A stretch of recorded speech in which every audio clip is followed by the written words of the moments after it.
안녕하세요. 네, 안녕하십니까. 태국 불교 네 번째 시간, 마지막 시간인데요. 이제 불교가 뭐 승단도 있지만, 제가 신자를 포함해서 불교 또 공동체 아니겠어요? 그래서 제가 신자들은 어떻게 신행생활을 하는지, 그다음에 이제 불교 개혁까지 말씀하시겠다고 했는데, 이제 어느 단체든지 간에 시간이 지나면 자꾸 이제 타락하고 뭐 부패한달까? 그런 면이 생기죠. 뭔가 고인물이 되는 거예요. 그래서 이제 새물을 집어넣어야 되고, 이제 우물도 오래 쓰면은 그 이끼도 끼고 물도 탁해지니까 우물이 친다고 그러죠. 물을 싹 퍼내고 찌꺼기를 싹 없애고 깔끔하게 하는 걸 우물 친다고 하는데, 이 우물 치는 게 이제 개혁이죠. 그래서 거기에 대해서 말씀해 주신다고 했는데 기대가 됩니다. 그래서 이제 그 태국에서의 그 어떤 그 비구 생활이라는 것이 이제 그 먹는 것이 사실 뭐 수행자에게 먹는 거는 그렇게 중요한 게 아니거든, 어떻게 보면. 응? 그렇지만은 태국 성단에서 먹는 것이 중요합니다. 철저하게 그 시간을 지켜야 되고, 12시 이후에는 먹을 수가 없기 때문에, 현지 시간으로 말이지. 왜냐면 부처님이 그렇게 했거든. 아침에 이제 탁발, 걸식을 나가서 오셔가지고, 이제 발을 씻고 뭐 이렇게 해서 조금 먹고, 이제 4시에 공양을 하잖아요. 그렇게 하고 오후에는 이제 먹지 않는데, 그 전통을 이어받아가지고, 이제 먹는 게 굉장히 중요하고, 그 다음에 아침에 꼭 그 해가 뜨기 전에 탁발을 나가거든. 탁발을 나가는데, 탁발 나갈 때는 그 반드시 가사를 수하고, 예? 가사를 수하고 나가게 돼 있어요. 맨발로 말이지. 나가서 이제 걸식을 해가지고 와가지고 이제 조금 먹어 조금.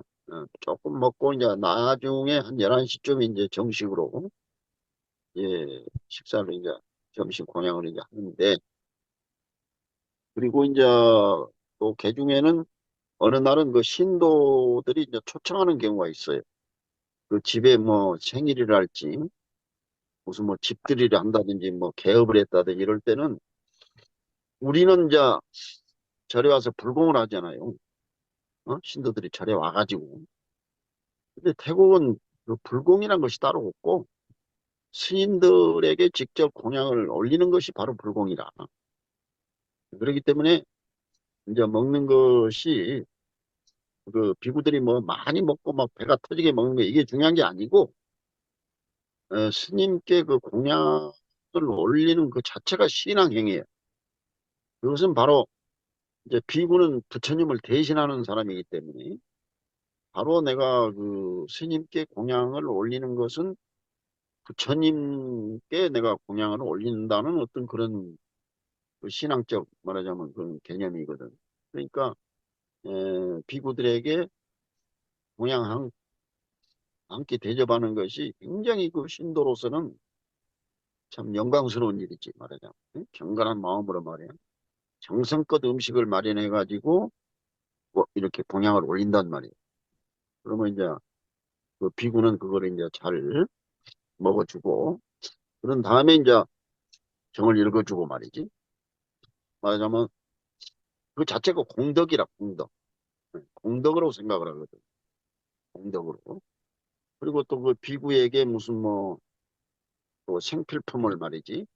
이렇게 이제 올린다든지 뭐 칫솔, 치약이랄지 뭐 여러 가지 필요한 거 있잖아요. 응? 먹는 것만 올리는 게 아니고 그런 것까지. 또 경우에 따라서는 약값이라 그래가지고 약간의 돈까지 이렇게 드리거든요.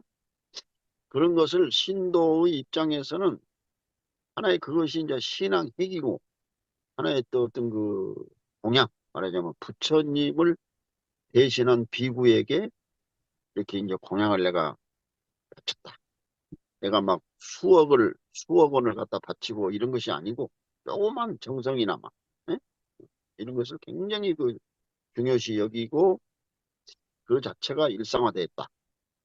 그리고 또 비구들은 뭐 엊그저께 된 비구나 뭐 10년, 20년, 30년 된 비구나 뭐 하다못해 뭐 승왕이 났다. 똑같이 평등공양이야. 평등공양. 공양은 똑같이. 모든 비구가 공양은 똑같이 신들로부터 이제 받게 돼 있다면 뭐 승왕이라고 그래서 또 색다른 음식을 먹고 20년, 30년 됐다고 그래서 무슨 뭐 좋은 음식을 먹고 이제 들어온 사람이라고 그래서 무슨 영양가 없는 음식을 먹는다 이런 건 아니고 동양은 평등공 똑같이 먹어요. 똑같이 또 똑같이 그 공양하고 평등하게 약값을 들이더라도 똑같이 평등하게 말이지. 차등보시가 없어. 우리는 이제 그런 문화가 있지. 평등공양 등차보시라고 그래가지고 뭐 밥은 똑같이 먹되 보시는 다르단 말이에요. 그러나 남방에서는 똑같다고. 오래된 비구나 뭐 이제된 비구나 똑같이 받아요. 그것이 이제 원칙. 그다음에 신도들은 뭐 싸 짊어지고 가서 막 절에 가서 뭐 이렇게 그 바치고 한다기보다도 스님들에게 검소 하나만 매일 자기 집안에 무슨 행사가 있다든지 또 자기가 마음이 내키면은 정성껏 마련해 가지고 조금이라도 이렇게 스님에게 공양을 올리는 것을 이제 공덕으로 생각을 하고 복을 짓는 걸로 이제 생각을 한다. 이제 이렇게 이제 생각을 하시면 되겠고. 그래서 내가 그 태국에 이제 처음 가가지고 이제 그 나는 이제 그 승왕 말하자면 예를 들어서 한 300명이 내가 갔던 사원이 스님들이 한 3, 400명 되는데 그분들이 한 집에서 사는 게 아니에요. 절이 크잖아요, 이렇게 사원이. 그러면 존이 있어. 구역이 따로 있어. 여기는 뭐 승왕 승왕이 계시는 뭐 구역. 또 저기는 뭐 썸대시 있는 구역. 저기는 또 어떤 뭐 쪼쿤이 있는 구역. 이래가지고 어느 정도 이렇게 이제 좀 그 구역이 존이 이제 섹션이 이렇게 나눠져 있다고. 그래서 나는 이제 그 승왕이 계시는 쪽에 이제 나는 소속이 됐거든. 그러니까 거기 가서 이제 먹는다고 밥을. 이제 거기 가서 먹고 그러면은 또 딴데 뭐 이렇게 하고 이제 공양 또 그 청을 받으면은 이제 또 같이 가요. 뭐 다섯 명, 일곱 명, 아홉 명이. 나는 이제 한국에서 왔으니까 애국 스님이란 말이야. 그래가지고 이제 상당히 눈여겨보지 그 사람들이. 그리고 나도 이제 신기하고. 근데 가서 이제 식사를 하는데 처음 이상하게 막 고기가 나오더라고. 닭고기 뭐 이런 거 말이야. 돼지고기 뭐 이런 게 나오고 오리고기도 나오고. 아, 이상하다. 나는 그때 문화를 잘 몰랐으니까. 그때만 해도 우리는 절에서 그런 걸 안 먹었잖아. 야채만 먹고 채식 위주지. 야, 이거 뭐 내가 뭔가 좀 잘못된 거 아닌가 뭐 이제 이런 생각을 했는데 처음에는 좀 내가 당황했어. 그래가지고 아니 뭐 체면상 못 먹겠더라고 체면상. 그래가지고 나중에 대충 먹고 그 나중에 이제 그 다른 비구한테 내가 물어봤다고 그랬더니 아이 그 먹어도 된다고 그러더라고. 먹어도 된다고. 아 그래가지고 내가 이제 보니까 아이 거긴 다 육식을 하더란 말이야. 이상하다. 그러고 이제 또 한 번은 보니까 그 승왕도 육식을 하더라고. 어? 오리고기를 먹어. 이야, 이거 어떻게 된 건가. 그래서 나중에 이제 알게 됐지만은, 중생들이 신도가 비구에게 바치는 음식은 다 먹게 돼 있더라고, 내가 보니까. 이제 그것도 보면은 뭐, 이제 그 규칙이 있잖아, 먹는 거에 대해서. 이제 그런데 어쨌든, 그러다 보니까, 그러다 보니까 이제 신도들이 이제 무슨 뭐 그런 육식 같은 것도 이제 준비해서 이제 스님들에게 이제 공양을 올리고 그 스리랑카를 가니까 스리랑카는 생선을 먹더라고 생선을 태국에서 내가 비구 생활을 하고 내가 스리랑카를 갔더니 거기는 생선 정도를 먹더라고요. 그다음에 또 나중에 이제 보니까 미얀마 같은 데도 이제 육식을 하지 않아. 미얀마도 그러고. 그다음에 나중에 보니까 몽고의 또 라마들은 양고기를 먹더라고 또. 또 티베트 라마들은 또 보니까 야크를 먹고 말이야. 야, 그래서 이제 나중에 이제 알게 됐지만은 이제 우리 그 중국 한국, 일본은 이제 채식 이제 절 승가에서 채식 문화가 이제 이렇게 자리 잡게 되고 했는데, 그거는 중국의 어떤 그 도교의 영향이랄지 뭐 그런 영향이 있겠습니다만은, 뭐 어쨌든 뭐 육식을 많이 하는 건 뭐 좋지 않지. 사실은 뭐 채식이 좋은데, 어쨌든 이제 잘 모르는 분들은 이제 남방 불교의 스님들이 너무 육식을 밝히지 않느냐, 뭐 이제 이런 얘기도 하고 그럽니다만은, 어쨌든 이제 그 문화가 이제 그렇다는 것을 이제 말씀을 드리고, 그렇기 때문에 신도들은 뭐 스스럼 없이 육식도 이제 스님들에게 이렇게 공양에 올린다는 거 참고적으로 이제 말씀을 드리고, 그러다 보니까 그러다 보니까 다소 이제 그 크리티컬 비판적 이제 견해도 있어요. 스님들이 그냥 그 육식에다 그리 먹고 말이야. 나중에는 그냥 식곤증이 온다. 식곤증. 졸음이야, 졸음이. 응? 그리고 또 생리적으로 모르겠어요. 육식을 하면은 욕심도 더 생기고 사람이 더 뭐 이렇게 공격적이라고 그러고 뭐 이제 그런 설도 있고 그러는데, 어쨌든 그러다 보니까 이제 태국에서도 일부 이제 그런 기존 성단의 어떤 음식 문화랄지 이런 거에 대해서 실증을 느끼면서 염증을 느끼면서 다소 좀 비판적으로 보는 또 신도들이 또 생겨난 거야. 그래서 샨티아족이라는 그 파가 또 있어요. 이제 태국에 크게 보면은 대중부와 보수파, 진보파와 보수파지만은 그 가운데서도 보면은 이제 또 조그만 그 소규모의 파가 있어요. 그거는 뭐 무슨 뭐 법적으로 보장이 되는 건 아니지만 스스로 큰 대중본 대중부, 보수면 보수파 내에서의 어떤 이런 소 그룹인데, 이 산티아족이라는 파는 육식을 안 해. 어. 원체 이 비구들이 보니까 고기만 먹고 말이지 그냥 그러니까 이 사람들은 채식을 베지터리언이 된다고, 베지터리언. 그래서 거기 팀 그 리더가 원래 이제 음악을 하던 분인데, 음악 아주 뭐 이렇게 기타도 잘 치고 뭐 재즈 뭐 노래도 잘하고 이런 분이 이제 승님이 돼가지고, 이분은 주로 이제 채식을 하면서 명상을 하면서, 그러다 보니까 여기에 또 추종자가 생기는 거야 또. 그러니까 그러다 보니까 또 그 길을 좋아하는 사람은 그 파로 또 가게 돼. 그 사원으로. 승려들도 이제 생겨나게 되고 일반 신도들도 또 생겨나게 된단 말이야. 이 하나 이제 그룹이 되고, 이것이 이제 그렇게 뭐 엄청나게 세력이 커진 건 아니지만은 태국 불교 사회에 또는 승단에 태국 사회에 약간 충격파를 주는 거야. 아, 이 파는 채식을 하면서 명상을 주로 하는구나. 그래가지고 외국 사람들이 볼 때도 또 그 언론의 주목을 받게 되고 이러니까, 태국의 기존 성단에서는 또 이것도 보니까 또 좀 이상하거든. 그러니까 이제 거기에 약간 압박을 가하고 이제 그런 경우가 있고 그런데, 그래서 어쨌든 그 신도들이 비구들에게 그 바치는 그 공양은 이제 공덕의 행위다.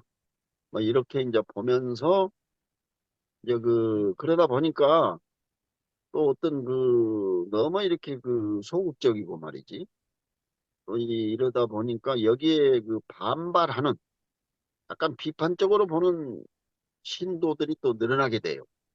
태국의 어떤 중산층이랄지 이런 사람들이 볼 때는 기존 승단이 너무 그 매너리즘에 빠져 있단 말이야. 타성에 젖어 있고, 이렇게 보니까 맨날 뭐 아침 일어나서 닭발 갔다 와가지고 점심 뭐 잘 먹고 말이야. 오후에는 낮잠이나 자고 말이지. 이러니까 이게 보니까 또 너무 그냥 동력이 없고 무기력해 보이고 말이야. 그러니까 신도들이 또 거기에 별로 그렇게 호감이 안 가는 또 그룹이 생긴다고. 여기에 이제 착안을 해가지고 들고 일어나는 것이 이제 단막가야라는 데가 있어. 단막가야. 원래 그분들은 대중부에 소속을 하는데, 거기에 이제 어떤 그 스님이 이래가지고는 이게 말이야. 뭐 우리 기성 불교가 기성 성단이 타성에 젖어 있다.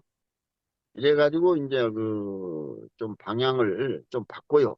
바꾸고 말하자면 대중들에게 호응하는 불교, 현실 참여적인 불교, 이렇게 조금 그 제도를 좀 바꿉니다. 그렇게 해서 거기에 막 사람들이 몰려들기 시작한 거예요. 그리고 이제 법문 같은 것도 그렇게 하고 이제 그 말하자면 사회 참여적인 불교, 예? 이렇게 그냥 기성승단에 이렇게 그냥 갔다가 그 말하자면 신도들이 무조건 그냥 승가에 그냥 공경하고 공덕이나 하고 이런 불교가 아니고 뭔가 좀 사회에 참여하는 그런 불교로의 전환. 그것이 이제 담막가야 불교거든요. 담막가야파라고 있어요. 어마어마합니다. 거기. 거기 이제 뭐 보면은 막 스님들도 거기 엄청 그 출가를 그쪽으로 하고 또 그 중산층 이상 신도들이 이 담막가야를 또 많이 가는 거야. 담막가야. 응? 기성승단에 가면은 그냥 뭐 공덕이나 하고 뭐 의례적으로 뭐 절이나 좀 하고 뭐 이렇게 몇 마디 듣고 이렇게 오는데 이 담막가야에서는 좀 다르거든. 이렇게 막 세미나도 많이 열고 또 사회 어떤 정치적인 문제랄지 사회 문제랄지 이런 데도 이제 참여를 해가지고 불교적인 어떤 견해를 얘기를 하고 말이지. 반말한 게 이제 법 아닙니까? 까야란 게 이제 몸, 신. 그래서 이제 그러니까 정법운동이야. 불교의 정법운동. 어? 너무 이렇게 사성해졌고 어떤 이런 것을 좀 탈피해서 응? 공덕이라는 게 기복이거든요. 그런 걸 좀 탈피해서 현실 참여적인 좀 역동적인 지난번에 우리 인도에 우리가 신불교 운동 얘기했지 않습니까? 응? 나바야나 야와 마찬가지로 그러니까 불교 역사를 보면은 항상 그런 정법 운동이 일어났거든요. 기성 승단에 대한 어떤 그 타성과 그 그걸 벗어나기 위한 항상 그 정법 운동이 일어났거든. 미얀마도 마찬가지야. 뭐 스님들이 한 50만 명 되다 보니까 너무 오래되면은 그냥 타성적으로 말이지. 그래서 그 쇠진 하에서는 이제 정법 운동이 또 일어나고 이렇게 해서 태국도 마찬가지야. 태국도 산티아족이랄지 또 이렇게 담마가에랄지 이런 신불교적인 이런 성향의 불교가 종파라기보다도 이런 파가 또 생겼단 말이야. 그러다 보니까 문제는 그 일반 민중이 거기에 호응을 하고 그 교세가 막 엄청 막 강해지는 거예요. 기존 승가에서도 이제 여기를 주목을 하게 되고 또 왕실에서도 여기를 주목을 할 수밖에 없어요. 그러면 기존 승가에서 볼 때, 우리는 그냥 아침에 탁발 가고 신도들이 가져온 그 공양을 받고 이렇게 그 조용히 말이에요. 차분하게 이렇게 있었는데 이 담막가야라는 새로운 파가 와가지고 그냥 보니까 신도들이 전부 그쪽으로 쏠리거든. 그러니까 이제 거기에 또 약간 그 제재를 가하고 말이야. 그러나 이제 왕실 입장에서는 어느 한 파만을 두둔할 수가 없거든. 민중의 어떤 의식의 흐름을 봐야 된단 말이야. 지금 그 국민들이, 불자들이 기성 불교에 대해서 식상하구나. 뭔가 저는 새로운 역동적인 참여 불교를 좋아하는구나. 근데 거기에 주목을 안 할 수가 없잖아. 왕실에서도. 그래, 그쪽에도 이제 뭐 행사에 가게 된다고. 이러다 보니까 이제 이것이 약간의 좀 정치적인 힘의 어떤 그 역학적인 이런 문제가 이제 생긴단 말이에요. 그래서 이게 몇십 년이 되다 보니까 이제 그쪽에서도 이제 성황 물망에 오르는 분이 또 생겨요. 성황. 응? 그래가지고 그 뭐냐면 성황을 추대하는 그 원로 회의, 썸더 대회에서 이제 약간 그 안막가야 성향이 있는 분이 이제 내정이 됐어. 추대가 됐어. 성황으로. 그래가지고 원체 기성 성단에서 어떤 그 반감을 가지고 있다 보니까 이분이 성황이 못 됐어. 결국은. 왕실에서도 인준을 할 수가 없는 거야. 어? 그런 게 있다고. 기성 성당과 새로운. 음. 이제 이것이 태국 불교 성가가 안고 있는 지금 과제라고 할 수가 있습니다. 응? 그러니까 에, 그 성단이 굉장히 안정이 돼 있고 오랫동안 몇백 년 동안 이렇게 흘러왔지만은 오래되다 보니까 그 내부에서 이런 어떤 자생적으로 말이지 이런 그 어떤 새로운 그 운동이 일어나고 있다. 그것이 바로 이제 담마가야 운동이다. 이게 이제 나중에는 하나의 무브먼트로 운동으로 이제 이렇게 전개가 되는데 이것을 말하자면은 그 지금 시대의 태국 불교 신도들의 새로운 어떤 그런 성향이거든요. 그래서 이제 이것이 개혁 성향이 말하는 개혁이지 개혁. 기성승단에 대한 어떤 식상, 뭔가 변화가 좀 왔으면 좋겠다고 하는 그런 그 개혁이거든요. 어, 미얀마에서도 이제 그 세진파라는 것이 있고, 또 티베트도 마찬가지. 티베트도 네 개 파가 있잖아요. 가규, 닉마, 석가, 갤르파인데, 그 달라일라마가 속해 있는 게 갤르파거든, 갤르파. 그 쫑카파란 분이 말하자면 기존 티베트 성단을 갖다 개혁을 한 거거든요. 개혁파란 말이에요. 그 일종의. 그러니까 각 나라마다 그 불교가 보면은 항상 그 개혁파가 나오게 돼 있어요. 개혁파가. 그럼 이제 우리나라 불교를 이렇게 볼 것 같으면은 이제 우리 작가님은 그 분야에 대해서 이제 많은 생각을 하시는데 어떤 그 개혁 성향의 불교 운동이 지금 일어나야 되지 않느냐 그런 단계가 왔다고 보거든 나도 우리나라 불교도 말이야.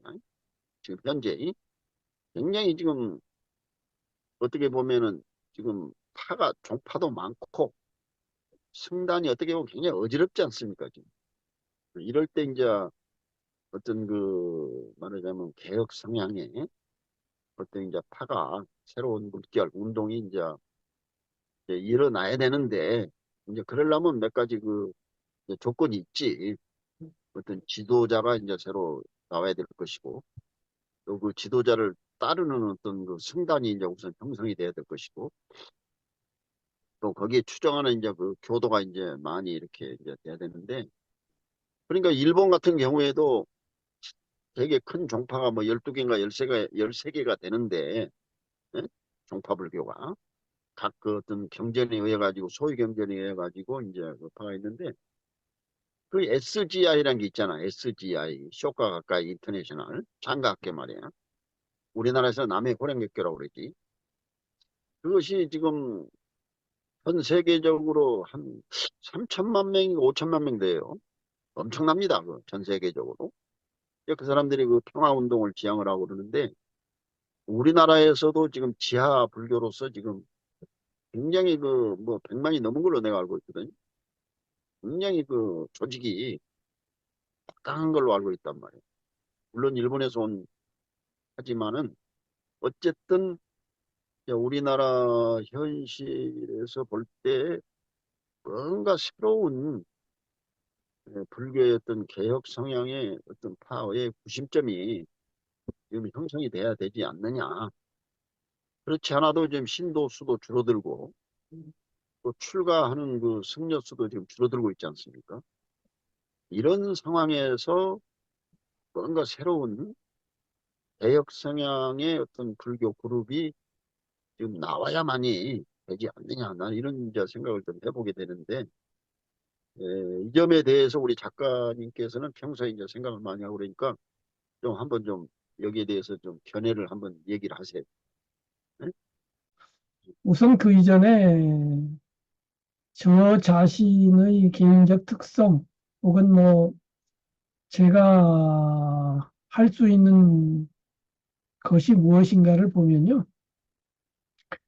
그런 그 개혁운동 같은 거 하려면 아까 말씀하신 것처럼 지도자가 있어야 되고 그 지도자는 강력한 리더십이 있어야 되잖아요. 조직을 만들고 이끌어가는.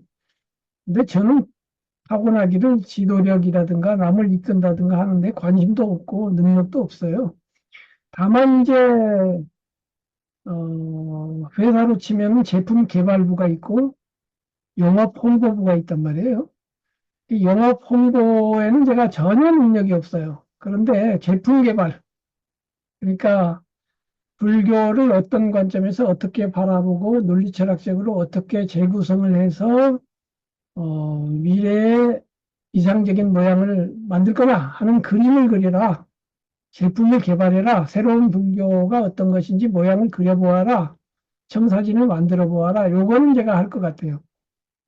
그래서 거기에 대해서 지금 1년 넘게 계속해서 글을 쓰고 있어요. 아마 연말까지 쓰면 1차 원고는 될 것 같은데요. 저는 그렇게 이제 뭐 사상적으로 정리를 해서 제공하는 걸로 제 역할이 아마 나이로 봐도 그렇고 끝날 것 같은데요. 그게 정답이라는 게 아니라 지금 스님이 말씀하시듯이 여러 분야에서 여러 사람들이 여러 아이디어를 내놓고 그것이 하나의 흐름이 되면 대승불교도 그렇잖아요. 대승불교도 각각의 그 경전마다 관점이 조금씩 다르잖아요. 법화경 다르고 화엄경 다르고 뭐 무슨 경 다르고 무슨 경 다른데 그러나 그것을 다 합쳐서 대승불교라는 거대한 흐름으로 정리할 수 있는 것처럼 새로운 미래형의 불교도 저마다 다 자기 나름의 흐름을 주장을 하고 제안을 하고 그래서 거대한 이제 한국형 신불교 내지는 그런 신불교 운동이 일어났으면 좋겠어요. 근데 이제 그 신불교 운동의 핵심을 저는 뭐로 보냐면은 기존 불교가 너무나 세속성이 약해요. 지금 태국 불교 같은 데도 스님들이 세속하고 담 끊고 살아라 이렇게 돼 있고 물론 부처님이 그렇게 말씀을 하신 건 하신 건데 이 세속성이 약해가지고 세속이라는 건 기본적으로 경쟁을 기반으로 한 이익 추구 세계거든요. 이 이익 추구하고 경쟁하는 거는 아예 수준 낮은 거, 타락한 거 이렇게 보아버리니까 그리고 이익 추구를 포기하고 걸식해 살면서 의식주 걱정이 없는 상태에서 가만히 낮잠이나 자고 이럴 수도 있잖아요. 근데 세상에서 사는 사람 보면 저 무의도식하는 스님들이거든. 아무것도 안 하고 말이야 생산성도 없이 무의도식하잖아. 그럼 도라도 높으면 좋은데 도도 안 높고 그럼 뭐야? 이렇게 돼서 이제 제가 신자이면서 수행하는 입장에서 보면은 한 발은 절 안에 들어놓고 한 발은 절 밖에 놓는 거나 마찬가지거든요. 이 절 안에 들어있는 입장에서는 당연히 오해하고 그다음에 무화하고 남을 위하고 어떤 분은 아무 일도 하지 않고 이렇게 하는 게 맞아요. 근데 세속에 발을 딛고 있는 입장에서는 경쟁하고 뭔가 생산을 해야 되고 또 이런 면이거든요. 그럼 이 두 가지를 어떻게 조화를 시켜서 건강하게 세속에서 살되 경쟁을 하기는 하되 어렵게 경쟁을 해서 악에는 빠지지 않고 정정당당하게 재산도 모으고 뭐 성공할 수 있으면 하고 그러나 집착은 하지 않는 거는 또 절에 와서 배워가지고 많은 부를 이루었지만 쾌적하게 말이야 남을 위해서 봉사하기도 하고 말이야 일종은 딱 바치기도 하고 이런 모델을 건강한 세속인으로서 의롭게 성공하면서 그러나 한편으로는 무집착해서 금강경이 말하고 부처님이 늘 말씀하시듯이 무아하고 무집착하고 또 무소유 정신에 기반되어 있고 이런 양면을 양수 겸정하는 모델 저는 그거에 대해서 지금 책으로 그림을 그리고 있는데 이게 보통 어려운 문제가 아닌 것이 불교도 알아야 되죠. 불교 알기도 보통 어려운 게 아니지 않습니까? 지금 뭐 30년을 연구해도 끝이 안 나는 불교 아니에요. 그런데 또 그래서 세속이라고 하는 게 도서관에 쌓여 있는 수억만 권의 책이 다 세속적인 경쟁에 관한 건데 한편으로는 그걸 다 섭렵해서 요약하고 다른 한편으로는 남방불교, 북방불교 모든 철학을 종합해서 요약해갖고 두 가지를 합쳐야 된다고 하니까 이렇게 되면 이 세상에 있는 모든 사상을 다 합친다는 게 되는데 이것이 한 개인이 할 수 있나요? 그럼에도 불구하고 제가 감히 거기에 도전을 해서 그림을 그리고 있는데 호랑이를 그리다가 이제 고양이밖에 못 그리게 될 가능성이 뭐 100에 99이긴 합니다만은 그렇다고 하더라도 이런 시도를 해야 될 필요성은 있기 때문에 저 나름대로 지금 고심, 검토하고 하고 있습니다.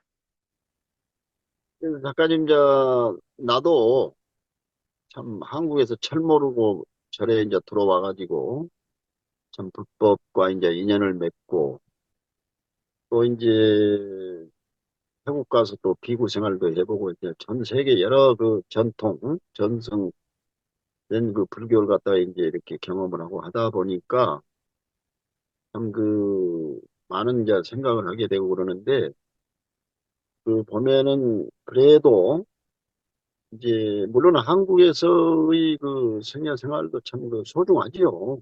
옛날에는 그 행자들이 많았거든 우리나라도 60년대 이런 때는. 그때는 뭐 굉장히 그 절이 그 큰 절에 가면은 막 행자들이 몇십 명씩 있고 스님들이 뭐 최소한 뭐 100명, 200명 행사 같은 데는 뭐 5, 600명이 됐었다고. 그때는 또 뭔가 그 아주 그 분위기가 좋았어요. 좋았고.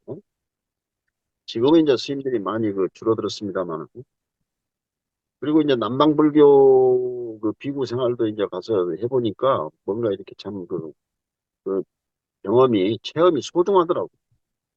그래서 이쪽 저쪽 내가 이제 다 경험을 해보고, 이제 그 어떤 그 힘으로 사실 지금 버티고 있고 그것이 참 소중하다. 그런 걸 내가 이제 느꼈는데, 어쨌든 뭐 작가님 말씀대로, 예, 새로운, 우리 불교가 좀 새롭게 뭔가 좀, 어? 어떤 새로운 그런 방향 모색을 좀 해야 되지 않나. 그런 생각을 하게 되고요. 하여튼 뭐 태국 불교가 뭐 100%다 옳고 100% 모델이다. 막 이런다기보다도 이제 결론적으로 말씀드리면은 우리가 좀 그 태국이나 미얀마나 스리랑카 이런 불교도 우리가 좀 경험을 하면서 좀 체험을 하면서 또 우리가 받아들일 건 받아들이고 서로 또 이렇게 교류하는 것이 좋지 않을까. 뭐 이런 생각을 이제 하고 이제 태국 불교를 마무리하면서 거기에 이제 보면은 세계 불교 또 우회라는 게 있거든. WFP라고 본부. 이제 국가에서 거의 그 지원을 이제 하죠. 그래서 그런 역할도 하고 있고 태국에서 태국은 또 국제 교류를 그다음에 외사 매년 그 외사 대회를 하거든요. 전 세계 불교 지도자들을 또 초청해 가지고 외사 그 컨퍼런스도 하고 또 WFP도 매 2년마다 한 번씩 이제 회의를 하고 이제 그런 그 국제적인 활동도 많이 하고 있다. 태국 불교가 주도적인 역할, 세계 불교를 주도해 가는 그한 축으로서 큰 역할을 하고 있다고 이렇게 이제 말씀을 드리면서 또 한편으로는 내부적으로 약간 그런 개혁 성향의 어떤 그 그룹도 있지만은 태국 불교 자체가 전 세계 불교의 입장에서 볼 때는 상자부를 대변해서 이끌어가는 그런 역할도 하고 있다. 이런 말씀을 드리면서 뭐 태국 불교 또 이 정도로 끝내고 다음에 또 기회가 되면 뭐 소개하는 그런 시간 갖도록 하죠. 그렇게 하고 이제 앞으로 캄보디아, 베트남, 방글라데시 이렇게 한 꼭지씩 이렇게 소개 한번 하는 걸로 일단 그렇게 하죠. 알겠습니다. 태국 불교 얘기 잘 들었고요. 나머지 동남아시아 불교, 여러 나라 불교 다음 시간에 이어서 듣도록 하겠습니다. 스님 수고하셨습니다. 감사합니다. 수고하셨습니다. 아이고, 감사합니다.